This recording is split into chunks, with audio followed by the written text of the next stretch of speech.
All right, we're not talking about that. But the reason why he's here is because he does, what is it, Brazilian Jiu-Jitsu? Yes, sir. What is Brazilian Jiu-Jitsu? Brazilian Jiu-Jitsu is a martial art. It's originally there was Japanese Jiu-Jitsu. The Gracie family learned right from Mietsu Mieda. Anyway, what type of fighting is it, bro? Yeah, so that's what I want to know. You're not talking to your buddies. You're talking to me. What?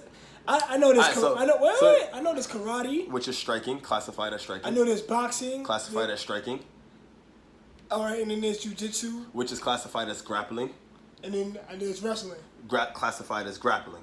So what's better, wrestling or jujitsu? There's no real way to answer that question. In wrestling, you're gonna encounter similar spots that you're gonna encounter in jiu-jitsu. So what the thing about jiu-jitsu is, let's just say you're a wrestler, right? Mm-hmm. And you start training jiu-jitsu with me. No matter what you do, I still have to be able to impose my will on you. So with that being said, in jiu-jitsu, I'm wrestling. If someone tries to wrestle me, I have to wrestle them and then still impose my jiu-jitsu. So jiu-jitsu is just a combination of everything, jiu-jitsu will be the better martial art just because it's not limited to only certain positions or only going for certain things. It's abstract. Everybody can have a different game or the same game at once. It's a combination of things. All right, so let me ask you this question, right? Jiu-jitsu, right? You say it's grappling, right? Yep. So that's grappling, wrestling. So if you get me on the ground or whatever, it's like I'm low-key finished, right? Because you got me. Yeah, and what it simulates is, let's just say the positions that are dominant in this sport, like the mount or the back hold, even in competitions, you get more points for these positions. Mm-hmm. Why? Because in a fight, it's more likely that I will be able to strike you from there without you being able to defend yourself. If I'm mounted on top of somebody, then striking is easy. So we kind of get into positions that would help us in a normal fight. All right, so let me ask you this, right? A dude that's out here striking, doing karate, boxing, whatever. I love this question. Keep going. Yeah. He's gonna wash you. You on the street. You're not gonna mess with that dude. But let me hear you. Let me. Because I'm pretty sure he's gonna tap your jaw a couple times before you can grab that man. Okay, I do Muay Thai too. But anyway, hold on. I don't want to hear do Muay Thai. He's gonna tap your jaw a couple times. My point is, keep it above. This is what MMA is. This is why you have mixed martial arts. Because a fight, exactly like you said, if you're all striker and I'm a grappler, and every time I go to get in, try to grab you up or close that distance in whichever way I'm going to choose, and you tap me up, I can't grab you, I never get to impose, like I said, no matter what you do, I have to impose my will. I never get to impose my jiu-jitsu on you, then technically I'm out of it. But that same boxer, if the roles were reversed, if he does go for if he does go to grab me and I take him down quickly, he doesn't see it coming, his boxing is now nullified. So in MMA, you want to have an idea of what to do on the feet, what to do on the ground, and also in the transition, in between. The transitions are the most dynamic because we're grappling and I'm throwing strikes in there too. So it's if you ever watch an MMA fight, when the distance is open, you're kind of going to see more striking. But when they're grappling each other and rest up on the cage, that's when you have a good mix.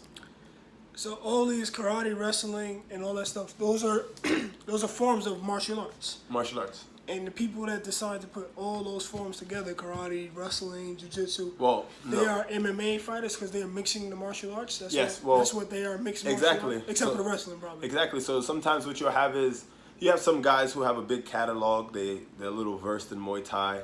They're a little, which is punching, kicks, elbows, knees, versus kickboxing, which is just kicks and punches.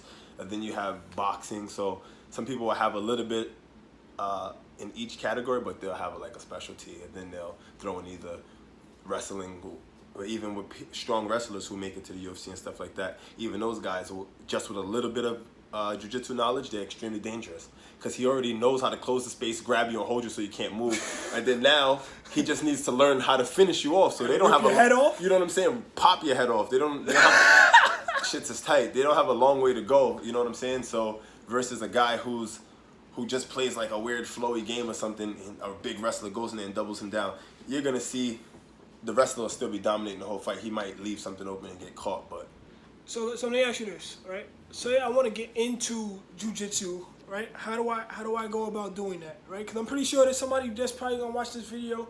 They're interested in fighting and doing the jiu-jitsu, the grappling stuff, but they don't know how to do it. Where do they go? Where do you sign up? Do I go online? Do I walk around to find a gym? Like, who do I talk to? Do I talk to you? Can you help me? Actually, I'm working on that right now. I can't help you. Classes coming very soon. I do instruct, compete, ref, everything. My favorite thing though as a practitioner is just being a competitor. I just love putting myself in line. But anyway, so and that's also that should go into your decision of picking a school. I love how you talking like how you're not talking to me. You talking to me, bro. Yeah, you know. You trying to be all professional and stuff. You're picking a school. So go ahead. Sometimes you have idols, you know? Like I know I might want to go train under a famous guy who's in the UFC. Why? Because that's where I see myself, and I know that this guy has went through. I know he's gonna have a program there that can get me to that caliber. You know what I'm saying? At the very least, even if it's not like a direct mentorship, that's gonna be the tone and the vibe set in the gym. Versus you may go to a school that's in a residential neighborhood. They're not a big school. There's a lot of no, not trying to be rude, but we call them weekend warriors. You know what I'm saying? You have some older dads who just want to keep in shape and stuff like that. You have schools that predominantly have that kind of clientele. So it's levels. You know what I'm saying? You can move through that really quick, especially if you're a young athletic guy who's looking to get into this, or if you're just somebody looking to get into it for self-defense. I honestly believe walking in anywhere and just starting jiu-jitsu, period, is the best thing that you can do. After a while, if you feel like you've outgrown it or you don't feel like it's realistic, hey, make that decision later. But there's something that you're going to learn or retain that could possibly save you. If somebody grabs you from behind or somebody, you know? Pause that. But, so, all right, that was going to be my next question. You segued into that. So for self-defense, right? Mm-hmm. So say you got somebody, they just out, they feel pussy. Like, yo, like, you know, I want to defend myself. Would you encourage them to go learn jujitsu to defend themselves and use that in everyday society if needed? I like the way you said that, but let me just reiterate that. I know, no use for public. Because jiu-jitsu is going to even give you, especially for you dudes out there with egos or anybody with an ego or feel like you have something to prove, unless somebody's actually hurting you, causing you physical harm, or you maybe even stalking close behind you, something like that. Like the person is actually looking to hurt you. I feel like that's the only time you're going to need to use this. It's... Get your thoughts. It's all right. Because I really feel, a lot on the situation. I feel like jiu-jitsu would save you from... And now, pause, backtrack. There's certain positions that you're going to do in jiu-jitsu, like playing off of your back and having someone in close guard or things like that, that might not be... They can be applicable in the street if you truly own that position, but that might not be the positions that you want to go for in the street. Like I said, it's a mixture of whatever the person's trying to do. So we have top game, bottom game. We have how to fight from bad positions, how to fight from good positions. So I would say trying to impose more top game jiu-jitsu. And with that being said, people who are coming into jiu-jitsu, you should start off by learning the self-defense aspects of it, how to defend yourself first. That's what it's going to become. When people try to attack me, now I'm so good at defending, you can't get anything. And then and only then is when you'll start to see holes for offense.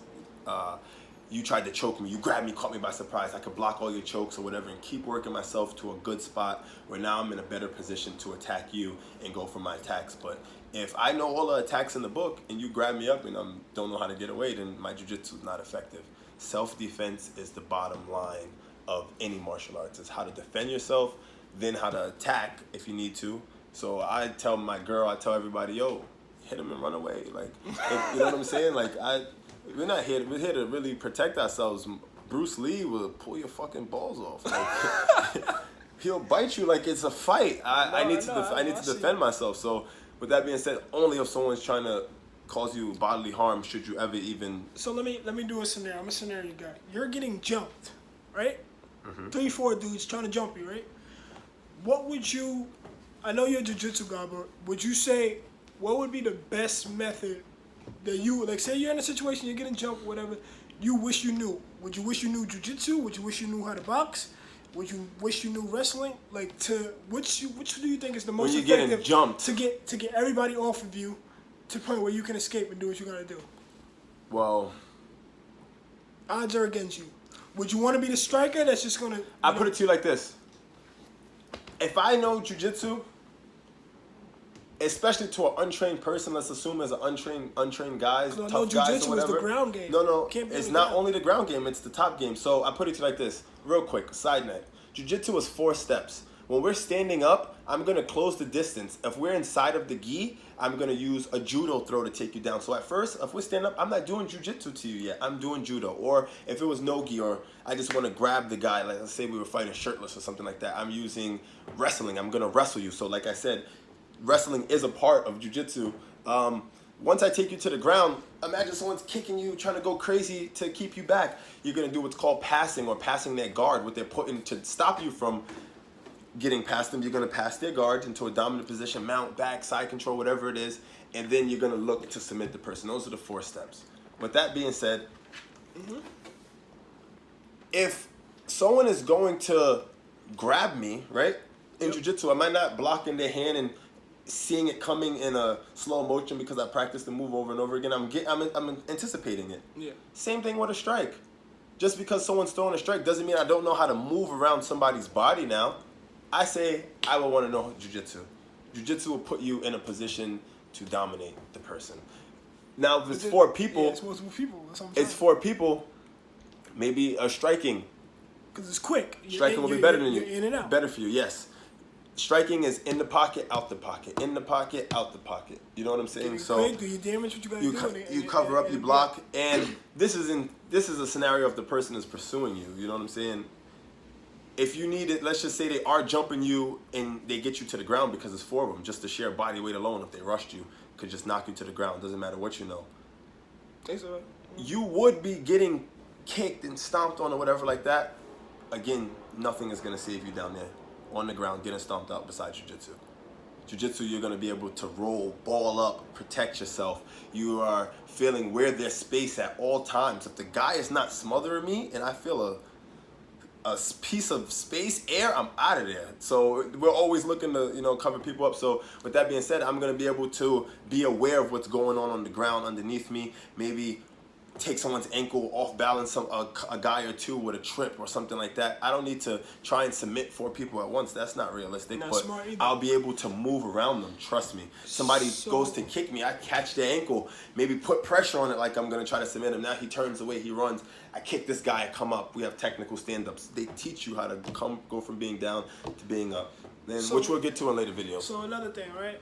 Let's move to mental, right? Mm-hmm.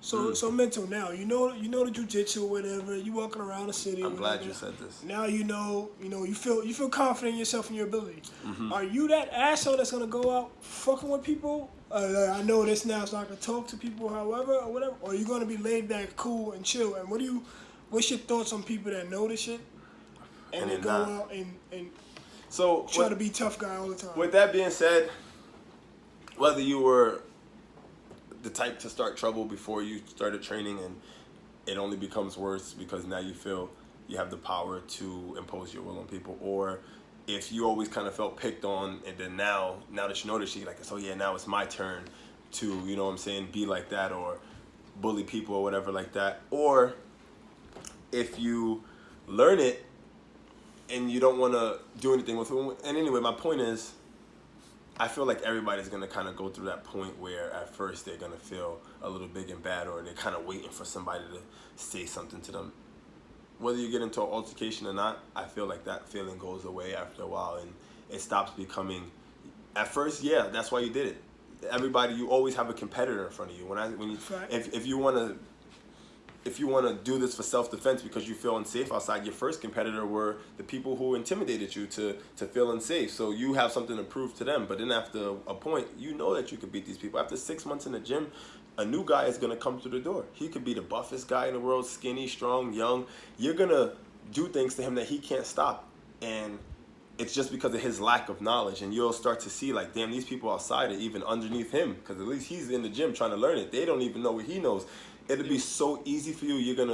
You should feel corny for even wanting to impose your will. And with that being said, I feel like I said, everybody's gonna have a little ego in the beginning, but this does take care of the ego. I have no point to prove to you.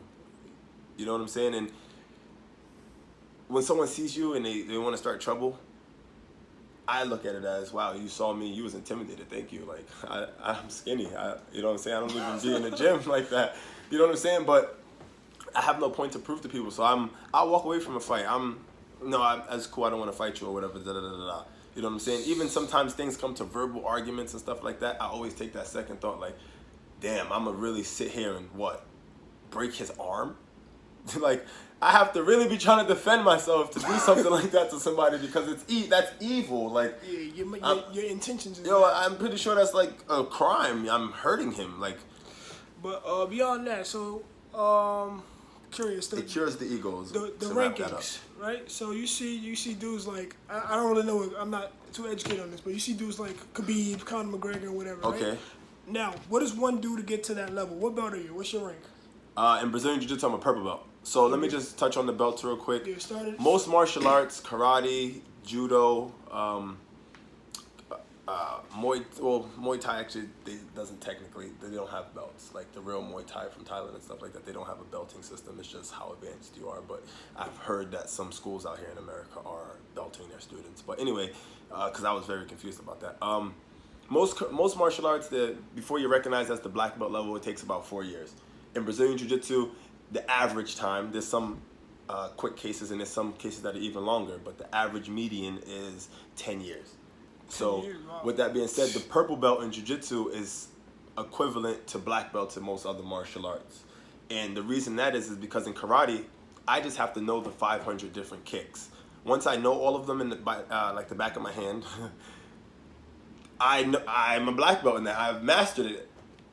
I'm proficient enough to know all of the different positions in this art that I'm studying. But in Jiu-Jitsu, when you're at the purple belt, that's when you know all of the different parts. And the last couple belts is about refining your game. It goes to more. I know all of the same positions that a black belt might know. But those martial arts, you can rank up without sparring. In Jiu-Jitsu, you have to spar. And the reason for that is you need to work other things like your timing to get moves. Being able to handle, it's a must. You must roll with different body sizes. You're a 125er, you're going to roll with a 200 and something pound guy all the time. And that's really going to make you confident outside with a little... Let me ask you that. How is that? Because I've witnessed this dude. I witnessed him. Who you for? You for somebody that was what, like 280, 300 pounds? What? And I'm like, I'm like, yo, there's no way he's beating. He won the fight. I was like, wow. Couple times, and there's a couple times I lost. Chill out. Couple times I lost, and I'm a competitor. I like that shit. I like to lose because I'm coming back. I'm on your ass. Like, and that was what my point from before was your first competitor is the people outside, and then it becomes the people in your gym. But in the end, and going forward, because this is a lifetime thing, the main competitor is yourself. I'm always competing against myself. I could have went and won a whole fucking tournament, but it took me the whole round to get a guy when I felt like I could have beat the guy or I had an ego about, you know what I'm saying? So I'm always competing against myself, and that's what moving from the purple belt to the black belt is. That's what getting that timing down packed is, rolling with different body sizes and things like that is because you're always looking to sharpen your sword, as they call it. So with that being said, you asked me what belt I am. I'm a purple belt. And how do you get to being where Conor is and where these guys are? And Khabib you know, wears a white belt in Jiu-Jitsu, but he's obviously probably at the pressure level of black belt. And that's the thing about the martial arts. The belts really don't fucking matter. You know what I'm saying? You could be a lifetime wrestler and you could have a purple belt who's only doing this on the weekends or whatever, but he's been doing it so long as purple belt. That white belt is going to fucking smash him. It's like 10 times out of 10. You could be D1, D2, D3. But there's a dude in the park who will throw it on you and kiss your girl on the cheek and walk out the park. Oh, nah, you're right. I'm telling you. So, with that being said, how do you get to that level? These guys are professional athletes. They are training 6 days a week, 2 to 3 times a day. I read an article, I believe it was by Bernardo Faria and things like that. So, in Jiu-Jitsu, we have what's called Worlds. It's run by a company called IBJJF, but it's recognized throughout the community as the platform to go to prove yourself as one of the best in the world at your weight, belt level, and things like that. So with that being said, he was asked, how many times should somebody be training to get to that level? He put it by age. He said to win in the adult class is 18 to 29 years old, you should be training 15 to 22 times a week. And that's just to be a world champion in Brazilian Jiu-Jitsu. Now you have guys who converted to MMA who already probably did it more training sessions than that a week to make it to that level. And then now they still need more sessions to incorporate striking. and just learning striking in sessions. But like I said, you need to learn the transitions. So you have to learn boxing by itself. You need to learn jiu-jitsu by itself. And you need to learn MMA by itself just for that transition. With that being said, you know what I'm saying? The question is, how should I go about that? Should I try to learn a little bit of each one at one time? Or whatever, what I think is, and what I'm in the course of doing is, I want to have a background, and I want my background to be Brazilian Jiu-Jitsu. So I'm 5 years in. I'm going to try and get to the black belt, hopefully, and or whenever it comes. That's not even what the point of Jiu-Jitsu is. I want to get great at the techniques to the point where I feel like, okay, I'm the baddest motherfucker. And in the meantime, I had the Muay Thai and striking on the background. I feel like everybody needs a bottom line. So, yeah, I'm chatting. Fuck. You think you're chatting? Yeah, I'm chatting. But so I would assume that being in mixed martial arts and all this fighting stuff, you would need to be in a different kind of shape. Because I had a fight one time in what was it? At high school. That was about 35 seconds, and I was winded. I was like, oh, whoa. I'm never doing that again. and let me talk on that real quick. When I first started jiu-jitsu or whatever, 20 years old, my thing that I used to do to, because I love to sweat, I just love that natural athleticism. I played high school baseball, but I wasn't, on too many sports teams. But with that being said, I was always an athlete. So I was always doing something to keep myself occupied. I was playing basketball 3 times a week sometimes. On an off day, I could play 8 hours. I could run. I had lungs like a motherfucker. I could run 2 miles at a set, jog pace or whatever. And with that being said, first time I walked into jiu-jitsu, felt like I was suffocated. I couldn't breathe. And not even that somebody was on top of me, but just going at that rate. There are 2 different cardio systems. That pressure that you build up, it can only be adapted to. Or it could be amplified as well. So if I'm doing jiu-jitsu every day and I'm running miles as well, hell yeah, I'm going to have a crazy cardio system. But don't think that you could just run and that's going to give you the ability to go through rounds. The only way to get good at jiu-jitsu is to do jiu-jitsu. The only way to get good at anything is to fucking do it. You have to be doing rounds and rounds and rounds. I have days where I'll do 7 rounds in the morning, 6 rounds, and another 6 rounds at 12. I'll do 21 rounds in a whole day. But when it's time to go to the tournament, I'm doing it every day for years. When it's time to go to the tournament with 5 rounds, you think I'm winded by the 5th? I'm ready for the finals. But that person who's not willing to train that much is not going to be ready. If they're only training 5 rounds. Rounds, what you mean rounds? Like, I know a tournament what you mean, but you said in the gym, you're going to have, if it's no matter what. Sparring with somebody Sparring. else. All right. So if it's MMA, they go rounds. Champions don't get ready, they stay ready, or champions are made in the off season. Yeah, you know what I'm saying? So read that? Google? You have to be ready for it at all times. I'm about to get, you know what I'm saying? I'm trying to get called up to the pros. Like I got it, shit. Yeah, you got to market too. It's a business at the end of the day too. Yeah. What are you doing on the business side to make? I'm pretty sure Connor and those dudes up there, they had marketing. They was connected with the right people. They probably have agents and all that. What do you have? I had an offer. Actually, you know what's crazy? Real story. I learned that my second MMA fight, I lost. I wasn't ready enough in the hands. My jiu-jitsu was good. The kid was savvy enough to know how, because he was a little bit versed. You see what I'm saying? He had a backing, which was the striking, and then he had a little bit of something. Yeah. So it made him good enough to escape. He can't stay down there and trade, or like if it was boxing, go blow for blow for me. But he had enough to escape, and I went back into hit. Anyway, that fight was pro. That was a pro fight. I didn't know that. I had a pro fight. I lost it. I won my amateur fight, TKO, second round. I did so well, they gave me a title shot in the fucking pros for a league that has a lot of guys who goes to the UFC. And with that being said, I feel like there's always going to be an opportunity for you to shine. If I message everybody on Instagram, promote myself, that's going to be the easy part, I feel. It's how you fucking perform. You going out there and every fight you have is coming to a ref's decision, or you barely beat the guy or it's questionable. No. Yeah. But that dude who's going out there and dropping niggas in fucking 10, 15 seconds, first round knockouts all the time, his name is going to ring bells. So with that being said, the platform is already there. Don't worry about that. Train fucking hard and be ready. So the UFC, let's say equivalents. UFC is like NBA, right? Yes, and then one of them. Under NBA, you got the college level. No. Right? D1, 2, 3. No, you have like. No, I'm saying you have like the G League, like you have like G League. I wouldn't even say that. I wouldn't even say that. I would say G League and college is like same level. I don't think so. But like what I did might be a collegiate level kind of thing for pros. It's UFC, and then under UFC is what? What's the college level for that? Because you're all at different schools. So no, I want to by tournament. I want to give you I would say leagues like what I did, like pro level, like Ring of Combat, PF, maybe even PF. No, you know what? Like Ring of Combat. I think like a company called Triton or something like that. Sorry if I don't know if I'm allowed to use their names and stuff like that, but just as examples. Then I would say that's like the college level. In the middle, for like the not the amateur league, but like the minor leagues for baseball. Those guys are still pros, but they're just on the second string. I would put leagues like Bellator, maybe PFL. I think Bellator is definitely way higher than PFL. Bellator is actually. I know about Bellator. I heard it's kind of neck and neck. I heard of Bellator because of 50 Cent. And he's jumping on the scene, and then you and I don't want to put UFC at the top. You have like a company in Japan. A lot of American fighters go over there called One Championship. These guys at the same exact level. They have just as much. Well, you know what?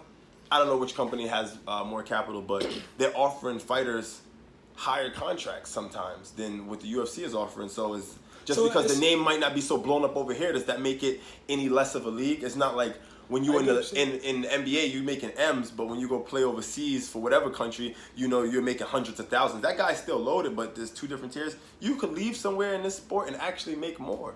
You know what I'm saying? Okay. So it's not necessarily the same. Is at the top for that pro league. That's not gonna matter. Like I said, if you're nasty enough, go whatever fucking country you want. I feel you. Be ready. Respect, brother. Glad you pulled up.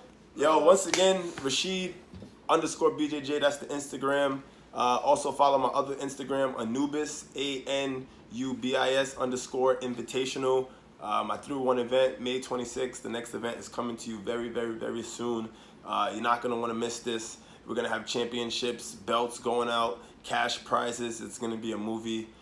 As always, I'm trying to keep it Brooklyn or at least keep it New York. We're going to be in the 5 boroughs somewhere. And, yo, thank you for everybody on my Instagram who supports me. I'm still looking for a sponsor. We didn't even get into that sponsorship as a whole. Oh, we can come back. We can do a part 2. But you know what I'm saying? There's a whole thing in this. Let's get out there. Shout out to everybody who, you know what I'm saying, wants to see me win. And that just goes to people giving me knowledge, whatever it is. And I look to return the favor to people who didn't have the opportunities that I had. And I'm grateful for whatever they are. I'm going to extend opportunities to the community. That's pretty much what martial arts means to me. And that's that. Drop a comment, drop a like. Yeah, y'all know what to do. Share.